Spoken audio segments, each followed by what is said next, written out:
Working the holidays has become something of a tradition of mine over the past few years. I don't have family that I need to run home to, and the pay is really not that bad, all things considered. Plus, best of all, typically most people don't call us this time of year. Sure, there's the occasional drunk driver or something, but for the most part we can have a small office party and chill without too much stress. This year I didn't anticipate much to be different. There were about 6 of us handling incoming calls on Christmas Eve, and it looked like cold weather would be hitting the area soon, so we did anticipate a few calls from stranded motorists. Maybe the occasional ice slide or something. Marty, our shift manager, bought us all Domino's pizza and Coca-Cola. I popped on my headset and waited for the calls to come in. First few hours were mundane, just as I had expected. I'm not going to bore you with the details. Let's skip forward to about 1500 in the evening. This call came at about that time, I remember, because I had just come back from break. There were only 5 of us left. I think somebody had to drive for a while, and the weather was getting worse, so the calls were beginning to increase. And then I pick up the receiver and talk to an old lady, probably in her late 90s, and I'm just saying that to be fair. "Hello, is this Daniel?" she asked in a confused voice. For a split second, I was tempted to promptly tell her that she had the wrong number, but training kicked in and I realized she might be suffering from dementia and in need of aid. "This is 911, ma'am. Are you in need of assistance? Can you provide your address?" I asked. "Daniel, I'm trying to set up the Christmas tree. The darn thing keeps tipping over," she mumbled. I heard cats in the background and something that sounded like pots banging together.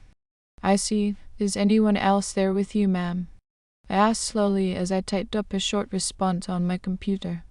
I didn't expect this to be a lengthy call at all. "You were supposed to be here, but you never came," she said in a harsher tone than I expected. "How will I ever explain to the children you weren't here to open presents?" she whispered. "So there are children in the house?" I asked. "Not yet, but they will come. They always do," the woman replied cryptically. In the background I heard what sounded like a man laughing. "So there is someone there with you?" I repeated my first question, to which I heard her shuffle to her feet and mutter something. "That was the TV. Why are you asking so many questions? Are you coming to help with my tree or not?" she barked. "This line is for emergencies only. I hate to say that Christmas tree alignment is in our department," I told her and added, "You should try to call Daniel tomorrow and get some rest tonight, okay, ma'am?" I noticed that for some reason the call wasn't being picked up on our maps. The signal kept bouncing around in the rurals, making the likelihood of me being able to send officers out for a wellness check very unlikely. There was a short silence, as though she was processing my words, and then she whispered, "But if you go, who's going to help me? The presents aren't even finished yet. This will be the worst Christmas ever." I sighed and tried to be patient with her. Already my phone was buzzing with other calls, and I had to move on. "I'm sure it'll be fine. Didn't you say that there were going to be children coming by? They won't care about the wrappings and such, just the gifts, and of course being with you," I commented. "The gifts have to be ready before they come. Have you forgotten everything, Daniel?" she barked back. Then I heard the doorbell ring in the background. "They are here. No, I'm not ready," she mumbled.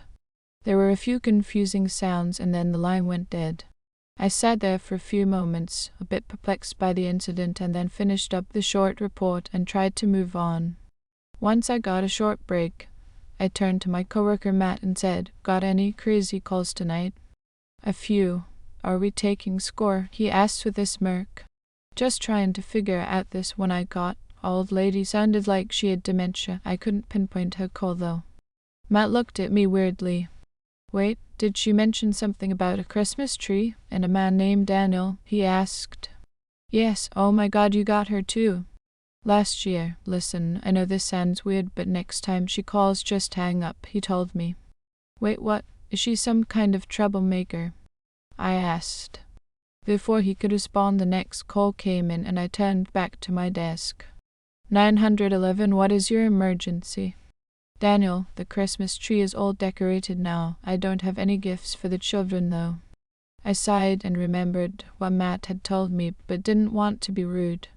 As gently as I could, I told her she was mistaken and had the wrong number. If you leave me now, I don't think the children will like it, she whispered back. That sounded odd, so I asked. I thought they already came by. I told them the gifts weren't ready, so they gave me more time, but I lied. I don't have anything. They'll know I'm lying, she mumbled. Ma'am, you aren't making any sense. Who are these children? I asked. I don't know, damn it. Daniel, you've seen them. Their horrible faces and their razor-sharp teeth. They come every year. I just don't have the energy to stop them this time, she muttered. I leaned forward, hearing the man laughing in the background again, and I asked, Ma'am, are you trying to say you are in danger? If so, just respond with the phrase, I need more time, okay? There was silence again and the sound of scratching. It was either on the door or under her feet. I need more time, she whispered back, and then the line went dead. Taking my headphones off, I quickly sent a transcript of the call to Marty and messaged him to come over to my station. What's up, Gail? He asked, glancing at the screen. Is there any way we can figure out where this call is coming from? I think this elderly woman needs help immediately. Might be difficult. I reviewed the call, though there isn't much to go on, he told me. Something isn't right. Matt said she calls every year, and apparently these kids harass her. They might be taking advantage of her mental illness, I told him. I'll see what I can do, he promised. As he walked away, Matt swiveled his chair toward me. Don't tell me you are still talking to that woman, he asked. Doesn't this strike you as odd that she calls in regularly on Christmas? I asked. All I know is when she called me, it freaked me out. First she started talking about Daniel, but then she wasn't making sense at all. It frightened me, to be honest, he said. And you just chalked it up to what? Menace? Gail, who knows, but clearly she isn't in any danger if she is doing it again. Don't let her get to you and just forget the whole thing, he advised me. But that didn't happen because 20 minutes later she called again. This time when she called me Daniel, I corrected her. Oh, that's right. Daniel is dead, isn't he? She muttered sadly. He was a good boy, always did what he was told, helped me a lot around the holidays. I was beginning to form the picture that this Daniel probably also died around this time of year. Maybe that was why the holidays were harder for her. How did he die? I asked her. The same way they all die, I suppose. There was a lump in my throat because of her response. Ma'am, I'm going to need you to explain what you mean by that. I told you before I didn't have gifts to give to them. I asterisk to give them something, she snapped. So you let them have Daniel? I guessed. She didn't respond. Instead, I heard the strange scratching again and the laughter. What am I supposed to do? They won't leave me alone, she said. I need an address. I will send someone out there, I told her. You can't come, no, they'll just kill you, she insisted. Please, please let me help you, I told her. Only Daniel could help me, and he's gone now, gone forever. The scratching was growing louder, and so was the laughter. I realized it sounded like children playing. Then let me be Daniel for you. I can be Daniel, I offered. I wasn't sure what I was saying made sense to her. But after another moment of silence, she said, You would do that, for me? I told her yes, and finally got an address. Now I need you to stay on the line with me. I'm going to get professionals there as soon as possible. Suddenly she screamed like she was being attacked. What's going on? Is someone else there? I asked. The laughter was drowning out her screams as I heard the children excitedly crying out. And then I heard awful sounds like they were the ones hurting this poor old woman. I snapped my fingers to Matt excitedly and jotted a quick sticky note for him to tell dispatchers to book it. Despite his misgivings from earlier, he obeyed my instructions. Ma'am, are you okay? I can't hear anything. What's going on there? I asked. The screams were making my ears hurt. Then just when I thought I couldn't take any more, the line went dead. I tried to reconnect, but suddenly the line was out of service. Whatever was going on there, I was in the dark. I didn't find out much until the paramedics returned. Marty called me into his office. Well, what did you learn? Was that woman okay? I asked. I'm not sure what kind of prank this was, Gail, but it was weird. That was a long drive out there for nothing. For nothing? What do you mean? I asked. The address you gave us was a smoldering pile of ash, old fire probably from 3 or 4 years ago, nothing there but debris, and certainly no old woman, the paramedic told me. That's impossible. I talked to her only an hour ago. Maybe she gave the wrong address. I asked. Who knows? It looks like it was pretty bad though. Several small corpses inside too. It might have been a children's home or something back in the day, they said. Children?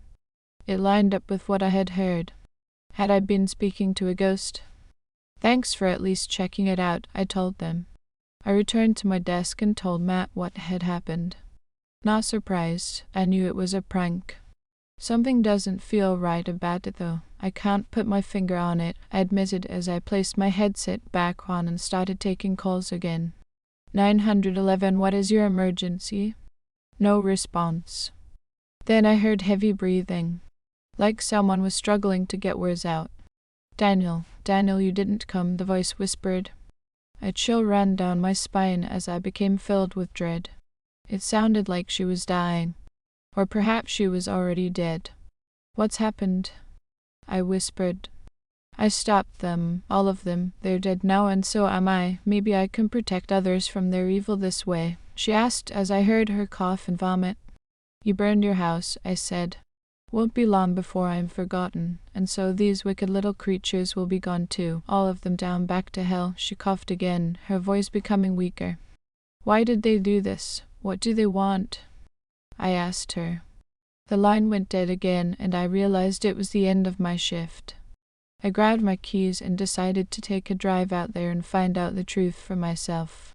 It took almost half an hour and the weather was more brutal than I expected, but when I made it the image was not exactly what the paramedics had claimed. There was no fire, just a quaint little house that was removed from anything else in these woods. Instead, it reminded of the storybook workshop you might see in A Christmas Tale, to be honest. I parked my car and zipped up my coat, walking to the door and knocking loudly. I could hear children inside. An old woman that looked like she came off of a Norman Rockwell painting came to the door. She appeared to be blind and crippled. Who is it at this hour? She whispered. It's Daniel, I lied as I peeked inside the home. It was dark.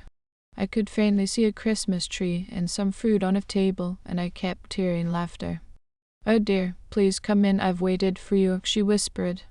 I followed her into the cramped corridor toward the tree. Something smelled awful. Like a rotting corpse was hiding under that spruce.